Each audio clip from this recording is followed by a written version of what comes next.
जय मसीह की healing power ministry the voice में स्वागत है। आइए छोटी सी प्रार्थना करते हैं। परमेश्वर धन्यवाद देते हैं, आज जितने जन देख रहे हैं सुन रहे हैं सबों का आशीष दीजिए परमेश्वर, और पवित्र आत्मा आपका गवाही हो। धन्यवाद पिता, यीशु मसीह के नाम से मांगते हैं, सुनिए ग्रहण कीजिए, आमीन। मेरा नाम अपोस्टल अरविंद एफ्राइम है। मैं हीलिंग पावर मिनिस्ट्री जो यूनाइटेड स्टेट्स ऑफ अमेरिका में है उसका फाउंडर हूँ। आज हम बात करेंगे प्रार्थना के बारे में। प्रार्थना जो है ये बहुत ही ज़रूरी और मुख्य अंश है एक मसीह के जीवन में। लेकिन बहुत लोग प्रार्थना के विषय में बहुत कम जानते हैं कि प्रार्थना क्या कर सकता है, प्रार्थना के द्वारा हम क्या पा सकते हैं, प्रार्थना के द्वारा हम परमेश्वर के कितने करीब जा सकते हैं। मैंने कई सारे किताबें लिखी हैं इस विषय के ऊपर में। आप अमेज़ॉन में आप इसे देख सकते हैं। मैं कुछ सीरीज़ करूँगा जहाँ पर मैं हर एपिसोड में आपको प्रार्थना करने के विभिन्न तरीके आपको बताऊँगा और कितने तरीक़ों की प्रार्थनाएं होती हैं उसके बारे में मैं बताऊँगा। सबसे पहले हमें जानना है प्रार्थना क्या है। What is prayer? प्रार्थना होता है, प्रार्थना को इंटरडिपेंडेंस कहा गया है। प्रार्थना क्या होता है? इंटरडिपेंडेंस। इंटरडिपेंडेंस मतलब परस्पर निर्भरता, एक दूसरे के ऊपर निर्भरता। जैसा दो व्यक्तियों के बीच में संबंध परस्पर निर्भरता होता है, जैसे एक पत्नी और पति के बीच में परस्पर निर्भरता होता है, उसी तरीके से हमारे और परमेश्वर के बीच में परस्पर निर्भरता ही प्रार्थना है। परमेश्वर ने जब मनुष्य को सृष्टि की, रचना की, तो परमेश्वर का सबसे मुख्य उद्देश्य था कि परमेश्वर मनुष्य के साथ एक ऐसे रिश्ते में, एक ऐसे करीबी रिश्ते में जाए, और उस करीब रिश्ते को इंटीमेसी कहा गया है। परमेश्वर इंसान का बॉस बनना नहीं चाहते थे या मालिक बनना नहीं चाहते थे। परमेश्वर को जो चाहिए था वो था एक परस्पर, एक ऐसा संबंध, एक गहरा संबंध।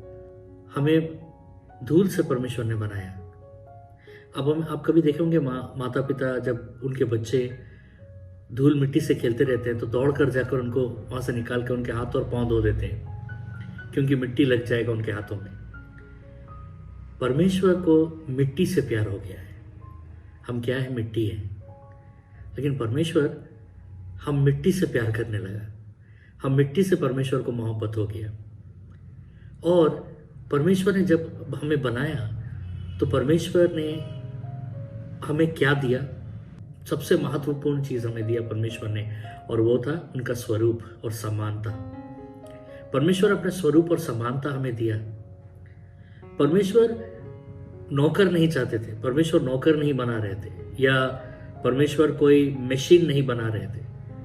परमेश्वर एक संबंध के लिए, एक मित्रता के लिए, एक संबंध के लिए एक परिवार बना रहे थे परमेश्वर, जब इंसान को परमेश्वर बना रहे थे। तो प्रार्थना होता है परस्पर संबंध। ये इंटरडिपेंडेंसी जो होता है ये तीन चीजों से शुरू होता है। ये जो परस्पर संबंध है, ये तीन, जब इंसान इन तीन चीजों को समझता है तो परमेश्वर के उस परस्पर संबंध में पड़ता है।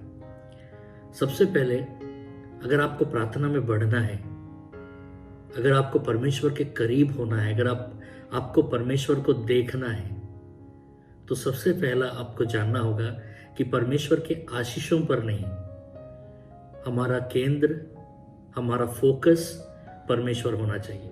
नॉट जस्ट हिज ब्लेसिंग्स, कि परमेश्वर हमें क्या देगा, हमारे लिए क्या करेगा, नहीं। परमेश्वर के लिए हमें उनके करीब जाना है। We have to draw near to him, only for him.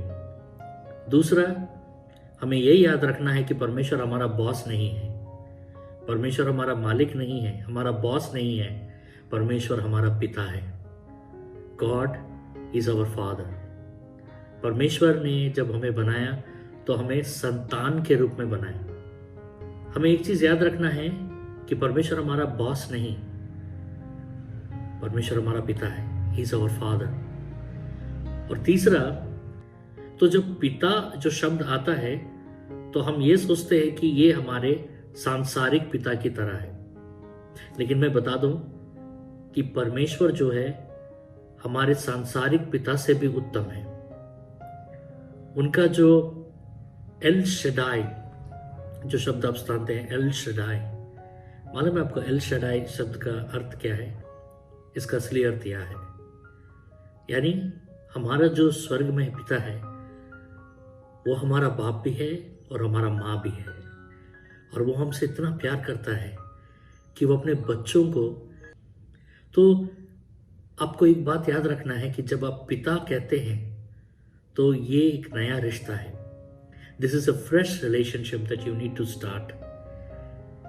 अगर हो सकता है कि आप अपने पिता से दुख पाए होंगे, आप अपने पिता से ठेस पाए होंगे, आपके पिता ने आपको बहुत दुख दिया होगा, या आपके और आपके पिता के बीच में वो संबंध नहीं था, लेकिन एक बात मैं आपको आश्वासन देना चाहूंगा,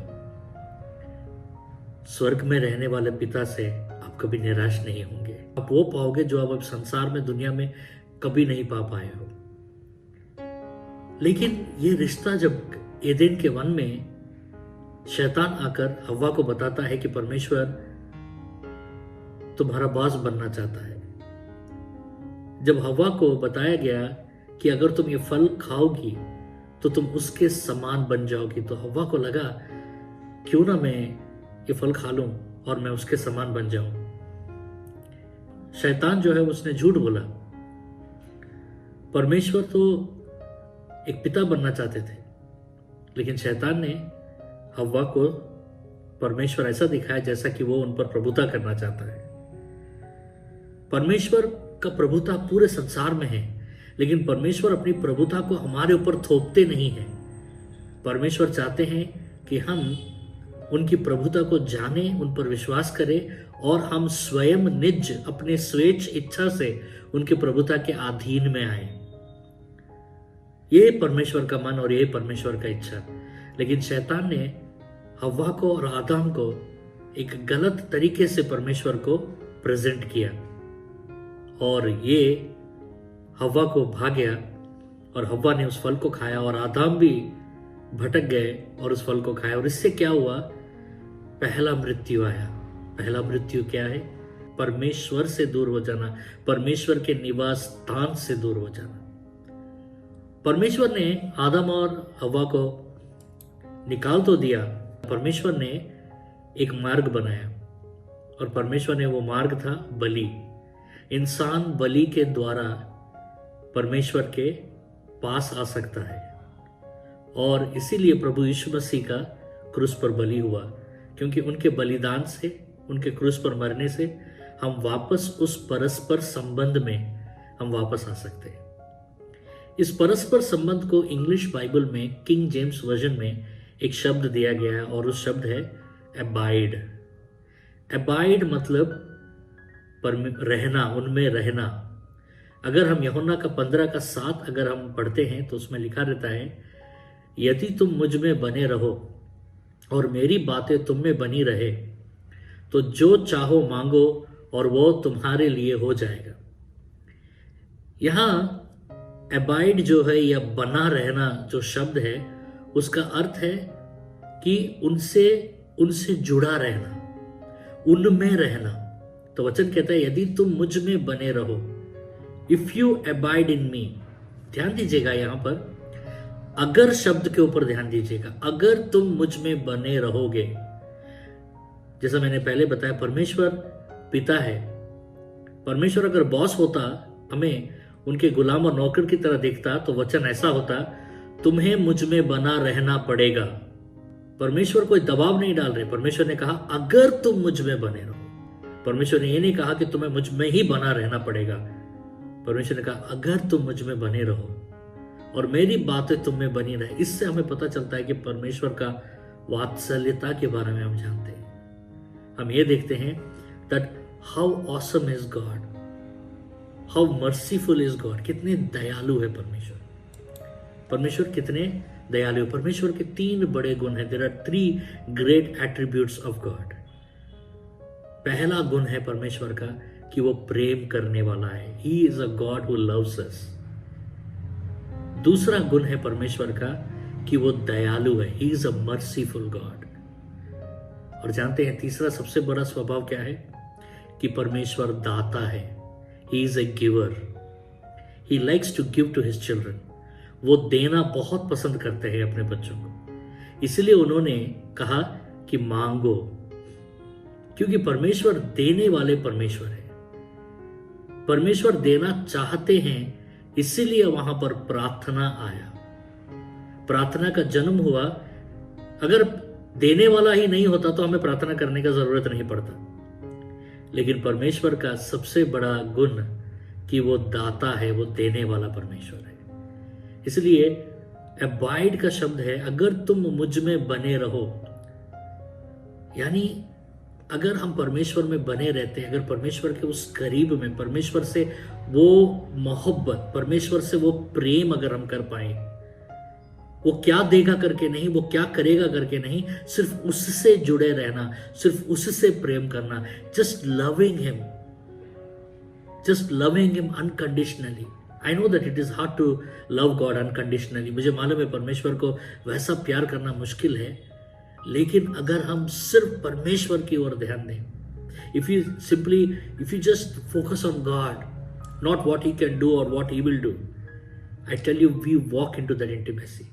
मान लीजिए किसी ने आपके पति या पत्नी के ऊपर किताब लिखा और उनके ऊपर में एक सेमिनार हो रहा है और वो किताब बिक गया और बहुत सारे लोग उस किताब को पढ़कर उस सेमिनार में आए, उस मीटिंग में आए, और सेमिनार का टॉपिक है कि आपके पति या पत्नी के बारे में बताना है। तो सेमिनार में पहला स्पीकर आए और किताब में जो लिखा था उसके बारे में बताए कि आपका पति कैसा है, पत्नी कैसा है, और एक जन आए, ऐसा करके 4, 5 जन, 10 जन आए।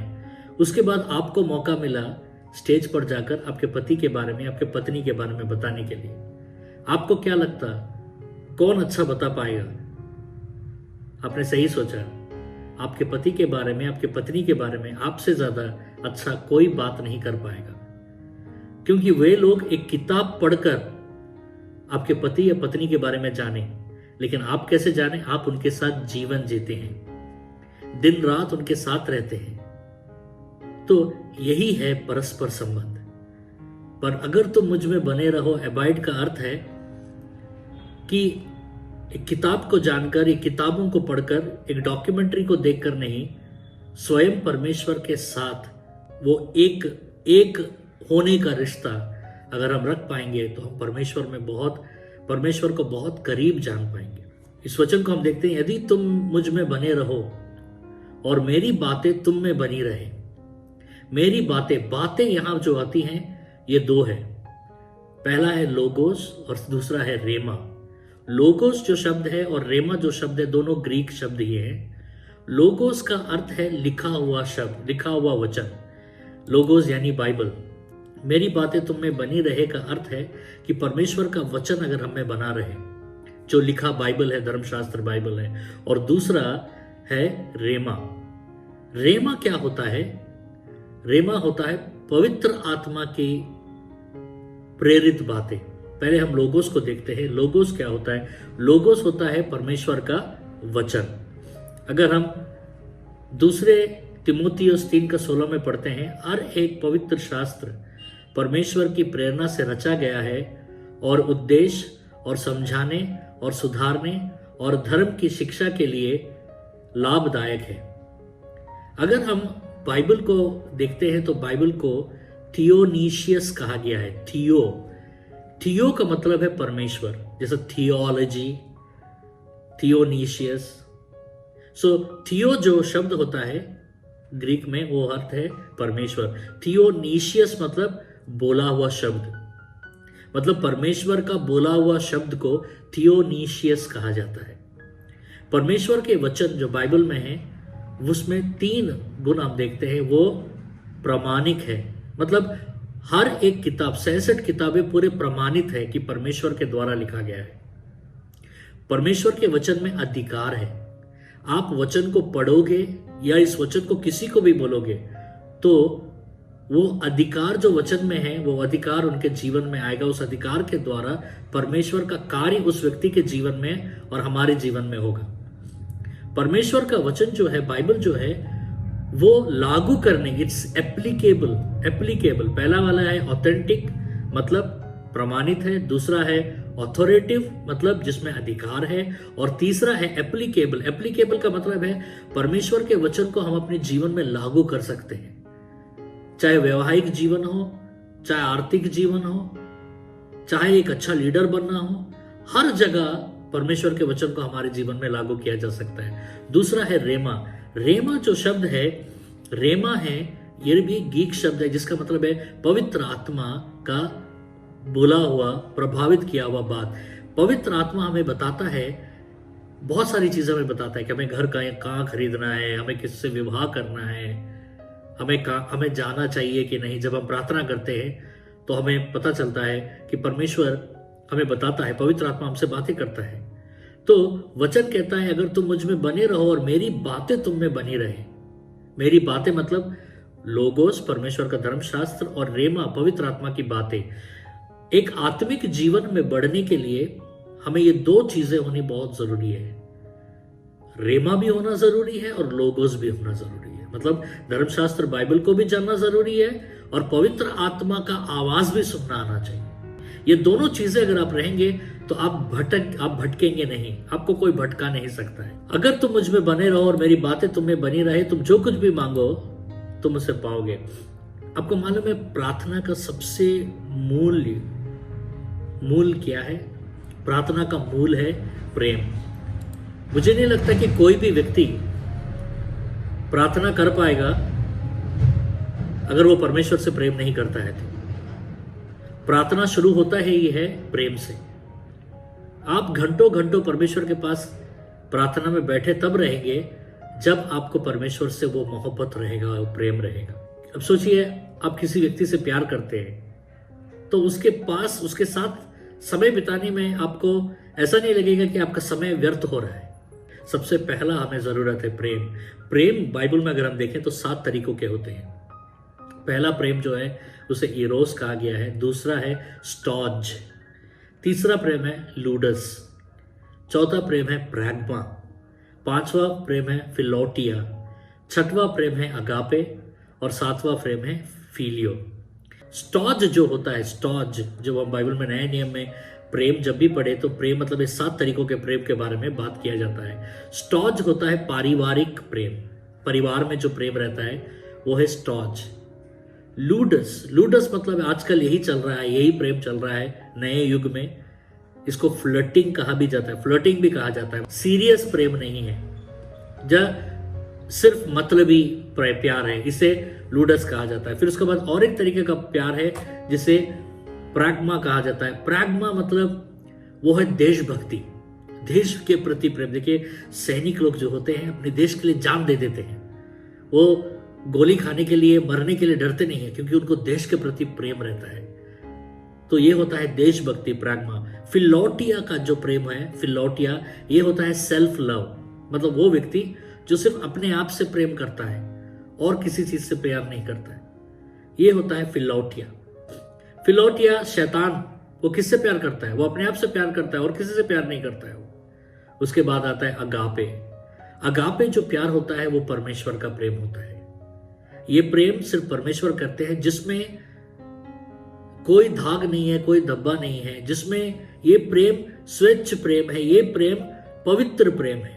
ये पहला कुरिन्थियन 13:4-8 में हम पढ़ते हैं, प्रेम धीरजवंत है और कृपालु है, प्रेम ढा नहीं करता, प्रेम अपनी बड़ाई नहीं करता और फूलता नहीं।